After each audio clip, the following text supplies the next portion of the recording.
Salut les filles, je reviens enfin aujourd'hui avec un nouveau tutoriel. J'ai mis du temps à le filmer, il y a eu pas mal de petits soucis. Je vais vous expliquer ça vite fait en petite intro on va dire. Déjà j'ai changé d'opérateur internet. Le souci c'est que chez Free je n'ai pas la fibre, donc du coup la connexion est très lente. C'est-à-dire que je vous mets une biblio à charger sur YouTube le dimanche, elle est dispo le vendredi. Donc vous comprenez bien qu'avec ce petit souci en plus, en fait, je ne peux faire qu'une vidéo par semaine déjà. Et en plus, on a changé d'heure, on a changé de climat, donc le soir quand je rentre il fait nuit, je ne peux pas vous filmer. Le week-end c'est pas forcément mieux étant donné qu'il fait, déjà là je sais pas comment je vais m'en sortir avec la luminosité de la vidéo, parce qu'il fait très très gris et encore là je profite d'un moment de calme pour pouvoir vous parler où il ne pleut pas. Parce qu'en fait mon appartement est très mignon, je l'adore, je vous mettrai la vidéo de l'appartement de Tours là.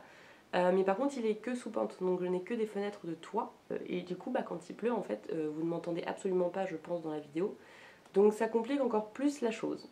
Passons maintenant au vif du sujet, donc un petit tuto. En fait c'est le tuto du maquillage que je fais en ce moment, mon go-to make-up. Parce que voilà, depuis les vacances j'ai un peu de mal à me remettre dans le bain, du coup je fais un truc assez rapide, mais je trouve qu'avec peu de produits et pas beaucoup de techniques on arrive à faire quelque chose, vous savez, où les gens pensent qu'on a mis 3 heures à se préparer le matin alors que pas du tout. Donc voilà, donc je vous laisse avec les images, j'espère que ça vous plaira et puis voilà. Je commence par appliquer un fard crème, donc là c'est un fard en stick en fait, en crayon. C'était de la marque Urban Decay, il me semble qu'il n'existe plus. C'était la teinte Juju et c'est un marron glacé comme vous pouvez le voir. Après j'essaierai de vous mettre des alternatives dans la barre d'infos. Et je l'applique donc sur toute la paupière mobile, j'insiste bien pour qu'on voit bien l'effet métallisé. Et je vais dépasser un tout petit peu comme vous pouvez le voir sur le reste de la paupière immobile pour pouvoir l'estomper en fait après par la suite et créer un espèce d'effet fondu qui va être très joli avec le côté métallique. Donc en effet je prends un petit pinceau et je commence par... Voilà, du coup, flouter les bords. Et ensuite, j'hésite pas à revenir sur la paupière quand même avec le pinceau pour flouter aussi sur la paupière pour pas que ça fasse un amas de matière. Donc voilà, j'hésite pas. Je fais d'abord les bords, tout simplement, en remontant dans le coin externe pour bien estomper à ce niveau-là pour pas qu'on ait une démarcation. Et ensuite, je repasse de temps en temps sur la paupière mobile pour estomper aussi sur la paupière et bien fixer surtout la couleur. Donc voilà, ça met un petit peu de temps, mais ça se passe bien. Ensuite je prends un fard à paupières, donc là c'est très subtil. J'ai pris un fard marron froid. C'est le fard mist d'une palette Sleek. Mais voilà, vous pouvez prendre n'importe quel fard, ça ira. Et en fait j'en mets juste sur le coin externe en tapotant. Et après j'estompe comme j'ai fait avant, en fait tout simplement le même mouvement. Mais pour intensifier un tout petit peu à ce niveau-là et créer du coup une ombre. Et du coup ça va créer du relief au niveau des yeux. Donc il faut bien prendre un fard mat parce que sinon ça va faire beaucoup trop de reflets et de côté métallisé. Donc ça va un peu se perdre dedans. Donc en fait vous verrez pas du tout la différence. Vous pouvez le faire mais vous verrez pas la différence. Là au moins ça permet vraiment d'intensifier le coin externe et je remonte la couleur au fur et à mesure. Je ne remets pas sur mon pinceau mais je l'estompe de plus en plus dans le coin externe en remontant à l'extérieur pour créer un peu l'espèce de pointe que vous avez vue. Mais vraiment il faut y aller par étapes, quoi. Vous voyez c'est un peu long entre guillemets mais ça se fait.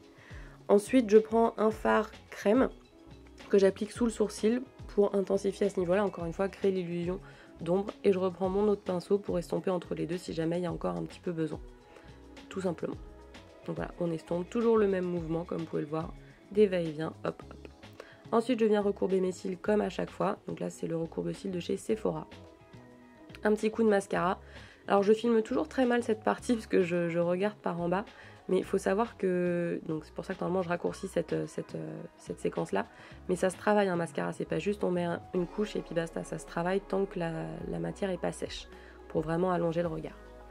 Ensuite, le fond de teint c'est toujours le même, je vais pas vous le présenter, c'est le Urban Decay, le Naked Skin, qui à chaque fois je trouve que le combo, ce fond de teint là avec le Beauty Blender humidifié est juste parfait, je trouve que la matière se fond directement avec la peau. J'arrête pas de dire à tout le monde de l'acheter et c'est ce que je conseille à chaque fois, il est vraiment super. Il permet d'avoir une couvrance, alors certes c'est pas une couvrance de dingue, mais par contre ça permet d'unifier le teint, mais vous voyez quand même encore, vous savez, les petites taches de rousseur et ce genre de choses, parce que moi je trouve que c'est joli, donc je veux les garder, je veux pas non plus avoir quelque chose qui fasse vraiment un plâtre sur la tête. Ensuite un coup d'anti-cerne, là c'est le Sephora, sans effet matière longue tenue, que j'applique sur les cernes et sur les petites imperfections, et je vais encore une fois tapoter le Beauty Blender, j'essaye de le plier en fait entre les doigts pour avoir quelque chose d'assez fin. Et je tapote toujours en faisant des mouvements de va-et-vient pour bien plaquer la matière en fait au niveau de la peau. Donc je tapote, tout est un travail de tapotage avec le Beauty Blender de toute manière. Il faut surtout pas étirer la matière et surtout pas utiliser non humidifié sinon ça va... Enfin vous n'allez pas être ravi du résultat. J'ai un peu de mal à parler, je suis désolée. Donc voilà, je tapote. De toute façon, il n'y a pas grand chose d'autre à dire, mais c'était pour que vous voyez en effet l'efficacité de l'anti-cerne et du Beauty Blender mélangé, quoi. Je fais pareil sur les imperfections et là en fait je réapplique un tout petit peu d'anti-cerne et j'attends un tout petit peu que ça sèche en fait pour avoir une meilleure couvrance et je reviens tapoter par dessus une fois que c'est un tout petit peu séché. Je dois attendre allez, 30 secondes. Ensuite je prends les météorites de Guerlain pour poudrer mon anti-cerne parce que je trouve que c'est le plus efficace et pareil je tapote et après je fais des mouvements de va-et-vient pour que la poudre se dépose bien même dans les petites ridules pour que ça fixe vraiment de partout et en plus ça accroche la lumière donc ça permet d'accentuer l'effet de l'anti-cerne. Moi je trouve que c'est une technique qui est vraiment agréable et je trouve que ça fait vraiment la différence. Après je prends la poudre All About Matte de chez Essence que j'applique sur l'ensemble de mon visage avec un gros pinceau. Je commence par tapoter en fait la matière et après j'estompe comme vous pouvez le voir en mouvement circulaire pour bien en fait déposer la poudre. Et je fais ça plus pour que ça mette derrière, voilà, pour mettre le bronzer parce que je trouve que c'est moins casse-gueule on va dire de l'appliquer comme ça par dessus. Ça évite d'avoir des grosses traces de bronzer. Donc voilà, je l'applique avec un pinceau un peu biseauté pour le teint. Et je l'applique sur les tempes et je remonte du coup, enfin sur les tempes, sur les joues et je remonte après sur les tempes avec le reste de matière qui me reste. Vu que je suis très blanche en fait je trouve que du coup ça permet d'amener un petit peu de contraste au visage sans en faire trop. Donc voilà, c'est vrai que depuis que je sais à peu près l'appliquer, je ne m'en passe plus. Un petit coup de blush, là c'est le Too Faced, vous savez le Sweetheart qui est en forme de cœur que j'applique du coup des deux côtés, que j'estompe du coup et j'en mets même un petit peu sur le nez parce que c'est vrai que du coup il fait très blanc au milieu de tout ça. Un petit coup de fixateur du coup, le Urban Decay, toujours pareil. Et je trouve que ça permet vraiment d'unifier le teint et d'enlever l'effet un peu poudreux qu'on peut avoir sur le visage après avoir appliqué autant de matière. Je finis par le rouge à lèvres, c'est le Soft Matte Lip Cream, donc crème lèvres et douce mat de chez NYX en teinte Canne, qui existe encore, qui est dans leur collection permanente, que j'applique comme je le peux, on va dire. Je commence par la lèvre du bas, après je pince les lèvres pour que ça remonte un petit peu au-dessus, et après seulement je travaille l'arc de Cupidon doucement avec le pinceau. Si vous voulez, après de toute façon j'avais fait une vidéo quoi comment sur justement les rouges à lèvres nude pour un petit peu les choisir et voir un peu les techniques d'application, donc je vous le mettrai dans le petit i également.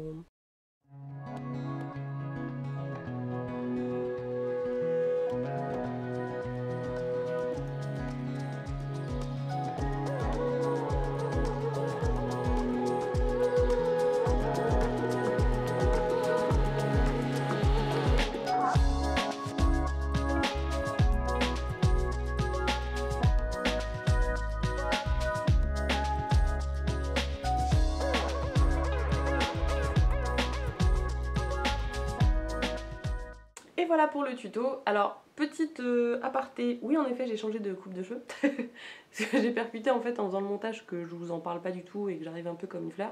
Mais oui j'ai tout coupé et j'ai changé de couleur parce que pour plusieurs raisons. Déjà ils étaient trop longs donc j'en avais marre, il fallait qu'on se débarrasse de la matière. Et en plus pour la couleur j'ai tenté, je sais pas si vous me suivez sur Snap ou sur Instagram, je vous mettrai les liens en barre d'infos. J'ai tenté de faire les Colorista, la Burgundy de chez L'Oréal. Vous savez, les couleurs temporaires, c'était, je sais plus moi, 5 ou 6 shampoings, quelque chose comme ça. Au début, j'en étais très satisfaite, c'est juste que c'était pas très uniforme, j'avais pas acheté assez de tubes. Mais la couleur me plaisait beaucoup, sauf qu'au fur et à mesure des shampoings, c'est devenu bleu, vert, gris au niveau des pointes. Je ne sais pas pourquoi. Donc c'était juste pas possible, donc il a fallu couper dans le vif, on va dire, et refaire une couleur pour uniformiser tout ça. Donc je suis revenue un petit peu à ma couleur naturelle, il y a juste quelques reflets un peu cuivré on va dire à l'intérieur, donc ça me va bien comme ça. Forcément c'est un peu plus court que ce que j'avais demandé à la coiffeuse hein, comme à chaque fois, mais c'est un espèce de petit carré plongeant un petit peu dégradé quand même parce qu'il y a des mèches quand même très très courtes sur le dessus, voilà. Mais voilà, ça me plaît bien, ça me met pas longtemps à préparer le matin, je mets juste voilà, ma main dans les cheveux et ça les coiffe assez facilement. Donc ma foi pour la texture de cheveux que j'ai, je pense que c'est une des coupes les plus pratiques, tout simplement. Donc voilà, je ferme la petite grosse parenthèse, on va dire, sur les cheveux, mais pas que, voilà, c'est vrai que je me suis habituée à la coupe, mais je vous en avais pas parlé. Donc voilà ma nouvelle tête. Donc voilà, donc j'espère que le tuto vous a plu. Je suis désolée, je dis plein de donc, je me rends compte maintenant, et quand je vais monter la vidéo, ça va m'énerver, mais c'est pas grave. Ça faisait longtemps que j'avais pas pris la caméra aussi pour vous parler, donc j'ai plus trop l'habitude. J'espère que ça vous a plu, n'hésitez pas à mettre un petit pouce en l'air si vous avez aimé le tuto pour en voir d'autres. Et de me dire en commentaire si vous préférez des tutos comme ça assez simples ou si vous préférez que je fasse des looks un petit peu plus sophistiqués. Moi j'adore faire les deux, donc dites-moi ce que vous préférez tout simplement, ça sera plus efficace pour la suite.